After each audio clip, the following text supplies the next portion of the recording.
Al-mutahaddits ats-tsani.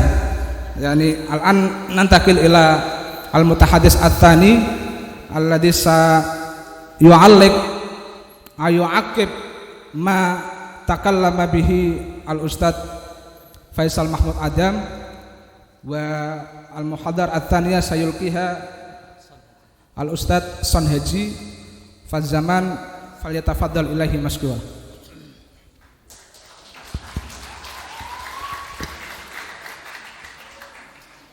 Assalamualaikum warahmatullahi wabarakatuh.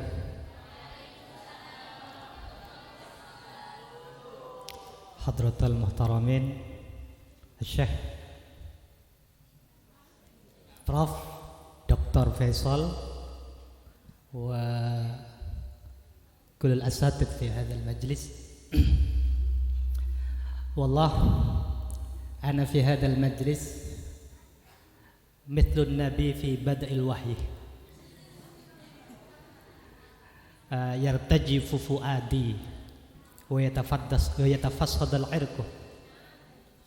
فهمتم؟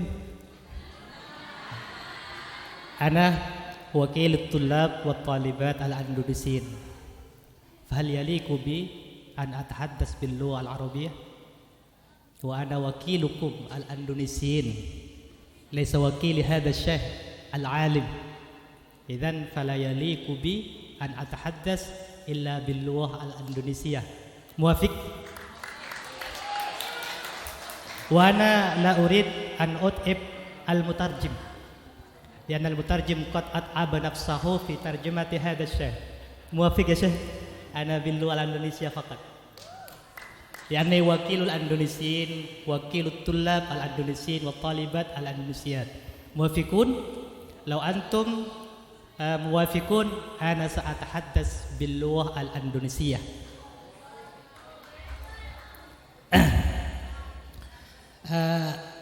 Bismillahirrahmanirrahim. Tadi Prof. Dr. Faisal sudah berbicara banyak tentang orientalisme, dan saya di kampus sudah mengajar materi ini selama 2 semester, dan di sini teman-teman at-tulab qad darasu hadzal istisraq wal mustashriqin fil fasl wa yakfi lana an naqra hadzal kitab li Mustafa As-Sibai wa qad tahaddatsa hadha al-shaykh hadha al-ustad kulluh mawjud fi hadha al-kitab. Idzan law antum turidun an ta'rifu kullama kallama al-shaykh falyaqra fi hadha al-kitab. Hadha al-kitab kifayah fi ma'rifatil mustashriqin al-istishraq wal mustashriqin. Wa ana fi hadzal majlis, saya di sini hanya akan berbicara beberapa hal saja. Yang pertama terkait dengan mauqiful muslimin minal mustasyrikin.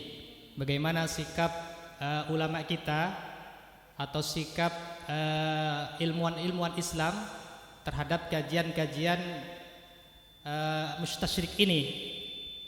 Nah, di sini ada 3 sikap. Jadi tidak semuanya sikap mufrid. 3 sikap ya. Mauqifun mufritun fil madah lahum, wa mauqifun mufritun fid dhammi lahum, wa mauqifun munsif.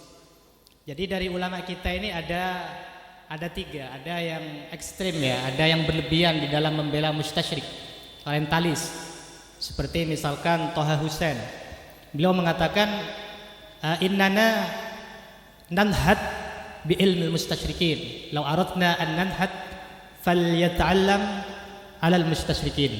Jadi kata beliau, kata Dr. Thaha Hussein, kalau kita ingin maju, maka kita belajar kepada orang-orang orientalis ini. Kemudian juga ada Dr. Ali Hussein Abdul Qadir. Beliau mengatakan kepada tulabnya, kepada mahasiswanya, ana darastu fil Azhar 14 aman wa lam na'rifil Islam.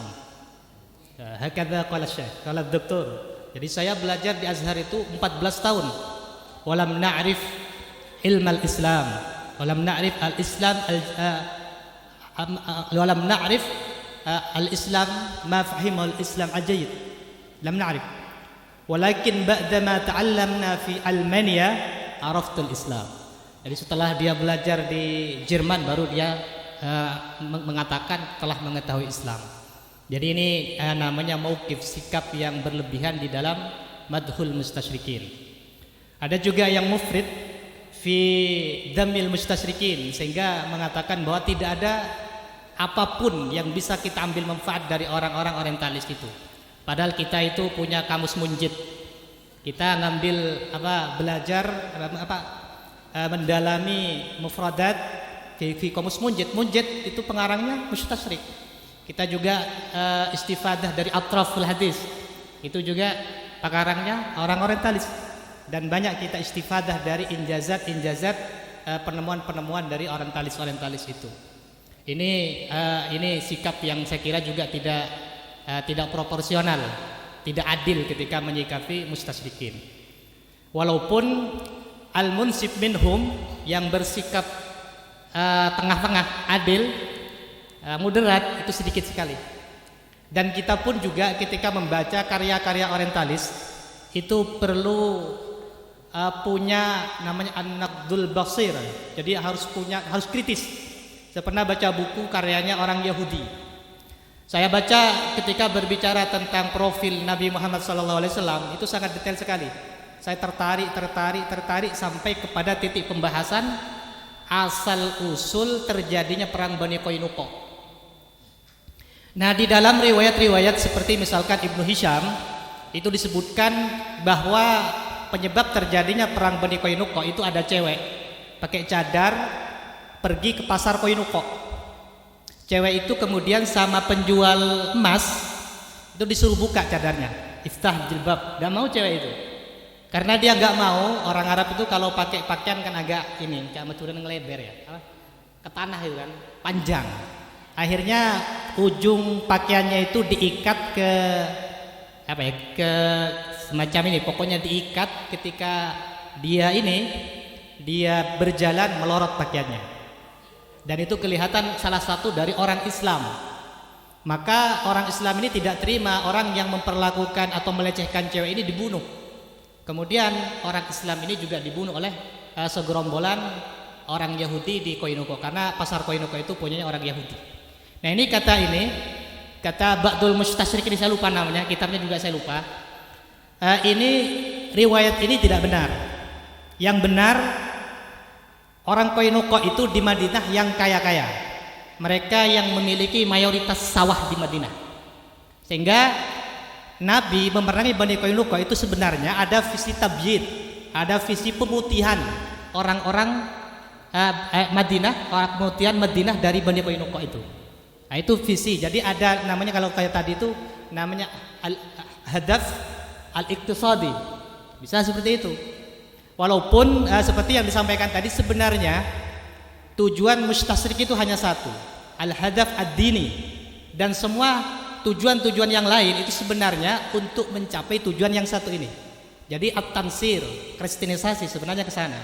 Sementara untuk as-saitarah ala siyasah, menguasai politik timur dan perekonomian timur itu sebenarnya dalam rangka mengukuhkan tujuan pokok mereka, yaitu as-saitarah al-din. Jadi mereka ingin mendominasi dalam urusan agama. Semua orang ingin mereka ajak ke agama Nasrani itu.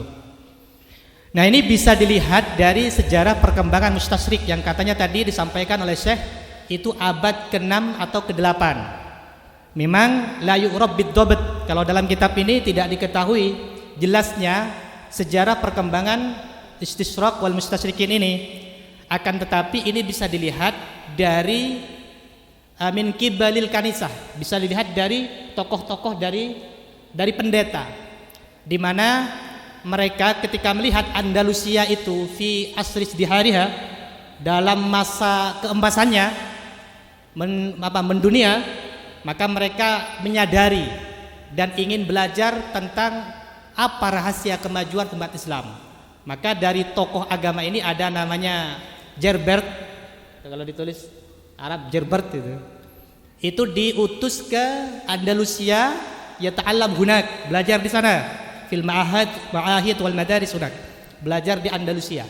Setelah itu mereka menerjemahkan Al-Quran, kemudian juga membuka di Eropa madrasah-madrasah yang khas fi ta'allumil lughah al-arabiyyah wa dinil Islam. Tetapi maksud mereka adalah at-tashwih, mencoba mengaburkan. Oleh karena itu, tadi saya sempat ngobrol sama Syekh, saya tanya apakah ada kitab yang secara khusus itu dari orientalis yang menafsirkan Al-Quran. Jadi sebenarnya kalau kita ingin tahu dakhil fi tafsiril mustasyrikin, ini kita bisa melihat dari tokoh-tokoh kita yang banyak dipengaruhi oleh mustasyrik ini. Jadi kita bisa melihat ke sana. Bagaimana misalkan, jadi intinya begini, tujuan mustasyrik ini intinya at-ta'nu 'alal Islam, menyacatkan Islam, mengkaburkan Islam, dan ini dilakukan min khilalaini, dari sosok Nabi dan Al-Quran sendiri. Jadi dari sosok Nabi mereka mencoba mengkaburkan Nabi. Misalkan begini, Nabi itu orang pertama yang merusak syariatnya sendiri, karena Al-Qur'annya berbicara jangan poligami lebih dari 4, tetapi Nabi sendiri berpoligami istri lebih dari 4. Jadi kata mereka, Nabi itu adalah orang pertama yang melanggar syariatnya sendiri. Kemudian misalkan dalam proses penurunan wahyu, jadi Nabi itu sebenarnya Al-Quran yang kita baca sekarang itu adalah hayalan-hayalan Nabi. Itu dari ngigau ya, dan lain sebagainya. Nah, itu mereka, jadi mereka min khilalin Nabi, mereka mau merusak agama ini dari posisi Nabi. Makanya Nabi dikatakan beliau itu pedofil, orang yang punya kelainan seksual dan lain sebagainya. Jadi semuanya itu dalam rangka memalingkan umat Islam dari Nabi. Kemudian ketika mereka juga berbicara Al-Quran, maka mereka berbicara masdarul Quran, sumbernya dari mana. Salah satu yang populer di Al-Quran itu seperti yang disampaikan tadi, banyak bercerita qasasul Quran, di mana qasasul Quran itu cerita-cerita Nabi terdahulu. Akhirnya mereka menyimpulkan di Al-Quran ini banyak dari hasil belajar Nabi kepada pendeta-pendeta. Maka yang dimunculkan misalkan ada Buhairah, ada Waraqah bin Nufail, dan pendeta-pendeta yang lain. Padahal dengan Buhairah Nabi itu ketemunya itu 2 kali. Yang pertama itu tidak sampai ketemu. Itu perjalanan Abu Thalib yang pertama, balik lagi. Karena kata Buhairah, jangan teruskan perjalanan kamu karena ada orang Yahudi yang menunggu Nabi dan membunuh. Kemudian yang perjalanan yang kedua itu ketika umur 12 tahun. Dan itu tidak mungkin, tidak masuk akal dalam waktu yang seperti itu Nabi belajar kepada mereka. Nah, kemudian juga misalkan kepada Waraqah bin Nufail juga demikian, Nabi hanya ketemu sekali. Ketika turun wahyu, Nabi bingung apakah yang Nabi alam itu betul-betul wahyu atau malah justru itu kerasukan. Maka Khadijah menyadarkan Nabi, misalkan kata-kata Khadijah, jangan khawatir ya Rasul, innaka latasilar rahim, karena kamu itu menyambung sanak famili, kamu itu orang baik pada orang miskin dan lain sebagainya. Akhirnya sama Sayyidah Khadijah dibawa ke Waraqah bin Nufail dan diceritakan semua. Apa kata Waraqah bin Nufail? Apa yang kamu alami itu adalah seperti apa yang dialami oleh Nabi Musa. Nah, itu kata Waraqah bin Nufail. Lau anna, kata Waraqah bin Nufail, kalau saya hidup lanansurannaka, maka saya akan menolong kamu. Setelah itu beberapa hari dari itu meninggal dunia. Jadi mana ada waktu Nabi belajar kepada mereka. Kemudian kalau kita mau mengkaji dakhil fi tafsiril mustasyrikin, maka kita bisa mengkaji dari manhaj yang digunakan oleh orang-orang kita, yaitu manhaj hermeneutika. Kita mengkaji dari pendekatan mereka hermeneutika, di mana dari kajian hermeneutika ini banyak menghasilkan penafsiran-penafsiran yang itu kita anggap dakhil. Misalkan mereka menyamakan dalam warisan laki-laki dan perempuan. Kemudian juga mereka juga sudah mengatakan bahwa syahadah perempuan itu sebanding dengan 2 perempuan 1 laki-laki 1, itu sudah tidak relevan lagi. dan masih banyak ini contoh-contoh dakhil fi tafsiril mustasyrikin tapi ala aidi rijalil muslimin, tapi melalui tokoh-tokoh kita yang Islam. Mungkin itu saja ya komentar saya terhadap beliau, dan nanti kita bisa lanjutkan dengan sesi diskusi. Terima kasih. Assalamualaikum warahmatullahi wabarakatuh.